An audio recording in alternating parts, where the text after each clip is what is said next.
घोषणा केली होती की धाराशिव जिल्ह्यातील जी गोधन ज्यांचं वाहून गेलेलं आहे त्या शेतकऱ्यांच्या कुटुंबियांना मी मदत करेन आणि 101 गायी गोदानच्या स्वरूपात त्यांना त्याचं वाटप करेल.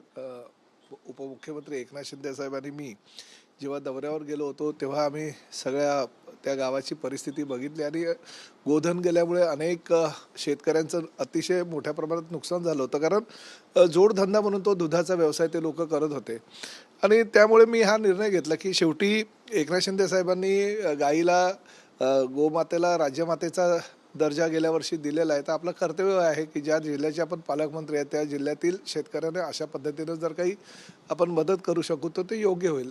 आणि मी अशा वेगळ्या टाईपच्या गायी घेण्यापेक्षा गीर गायी शोधण्यासाठी माझ्या सगळ्या लोकांना पाठवलं. काही लोक गुजरातला गेले, काही लोक आंध्र प्रदेशमध्ये गेले, काही कर्नाटकला गेले आणि आत्तापर्यंत जवळजवळ आता 70 गायी आम्ही जमा केलेल्या आहेत. त्या म्हणजे प्रामुख्यानं गीर गायी आहेत ज्या दिवसाला किमान 12 ते 15 लिटर दूध देतात.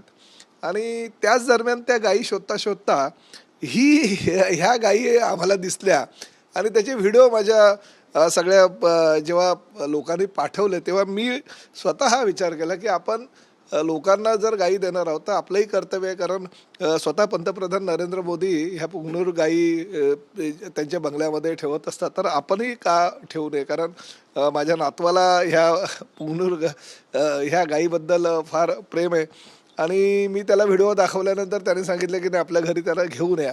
म्हणून मी त्या 101 गायी घेता घेता हे जोडपं म्हणजे हे मी यांना दत्तक घेतलेलं आहे. कारण ही राधे आहे, राधे प्रताप सरनाईक आणि श्याम प्रताप सरनाईक असं त्यांचं नामकरण सुद्धा झालेलं आहे आणि त्यांचं तसं सर्टिफिकेट घेऊन ह्या गायी आता माझ्या घरी आलेले आहेत. माझ्या घरी माझ्याच कुटुंबातले घटक म्हणून आता ह्या राहणार आहेत. ह्यांच्यासाठी काय सोय करण्यात आली, कशा प्रकारची आणि नाही सगळे काय किती वर्ष आहे यांचं? नाही आता लाईफ तर चांगलं आहे. स्वतः ह्या गायी 3 लिटर दूध दिवसाला देतात. म्हणजे ह्या दुधामध्ये सोनं आहे असं म्हणायला हरकत नाही. सगळे म्हणतात की आणि शेवटी ह्या बघा गाईच्या म्हणजे शेणसुद्धा आपल्याला मिळतं. पण म्हणजे गाईचे प्रत्येक दूध असू द्या किंवा शेण असू द्या किंवा त्यांचं मूत्र असू द्या त्याचासुद्धा गोमूत्र म्हणून वापर लोक करतात आणि पिणारी लोक आहेत. त्यामुळे म्हणजे काही जे आजार असतात त्यावर सुद्धा त्याचा इलाज होतो.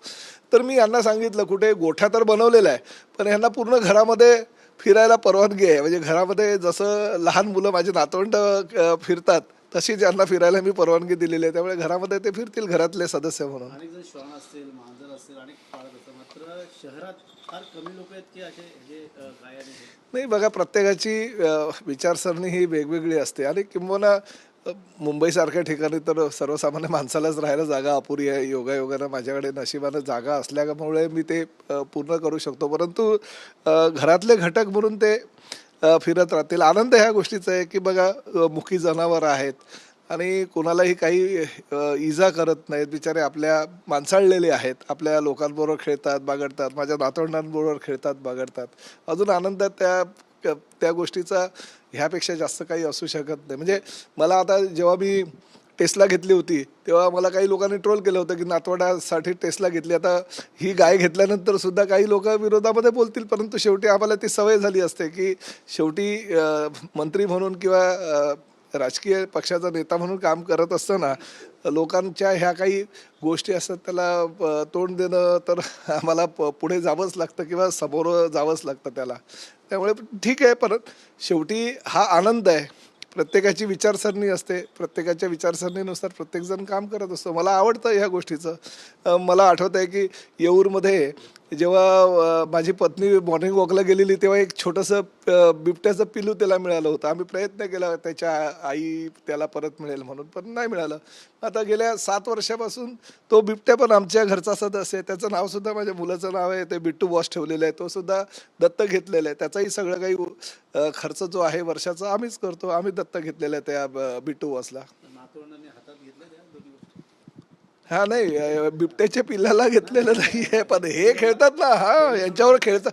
यांच्या उलट खेळणी नाही यांच्याबरोबर खेळायला त्यांना आवडतं नातवंडांना माझ्या. त्यामुळे नातवंड यांच्यामध्ये फार खुश आहे आणि मला असं वाटतं की आता ते आमच्या घरातल्या सदस्य झाल्यामध्ये जसे माझे नातवंड मोठे होत जातील तशी ही सुद्धा मोठे होत जातील. शेतकऱ्यांना काय आवाहन कराल? अशा प्रकारच्या अनेक नाही बघा 28 माझ्या नातवाच्याच आणि मुलाचा एकाच दिवशी वाढदिवस आहे 28 डिसेंबरला. त्या दिवशी मी सगळं जे गोदान आहे ते समर्पित करणारे सगळ्या शेतकऱ्यांना जिल्हाधिकाऱ्यांकडनं यादीसुद्धा माझ्याकडे आलेली आहे. ज्या ज्या शेतकऱ्यांच्या कळंब असू द्या, धाराशिव म्हणजे भूम असू द्या, परांडा असू द्या, ह्या काही तालुक्यातील ज्या काही शेतकऱ्यांच्या गायी वाहून गेलेल्या त्यांना 28 डिसेंबरला 101 गायी म्हणजे मदत म्हणून सहकार्य म्हणून मी करणार आहे. केंद्राकडे काय पाठपुरावा केलेला कालपर्यंत काहीतरी माहिती समोर आली की केंद्राने देखील नाही चुकीची माहिती होती. आज लोकसभेमध्ये कृषी मंत्र्यांनी शिवराज सिंग चौहानांनी जाहीर केलं की राज्यानं ती मागणी केली होती. काही लोकांनी विरोधी पक्षाच्या सदस्यांनी अशी बातमी पसरवली की राज्य सरकारनं केंद्राकडे मदतीची मागणी केलेली नाही, पण तसं काही नाही आहे. राज्य सरकारनं आणि प्रामुख्यानं कृषी खात्यानं केंद्राकडे मागणी केलेली आहे आणि त्या मागणीचा विचार निश्चितपणे केंद्र करेल. 28 तारखेला गिरगाय 28 तारखेला गिरगाई सगळ्या 101 शेतकऱ्यांना आम्ही एकनाथ शिंदे साहेबांच्या हस्ते त्यांना गायी प्रदान करणार आहोत.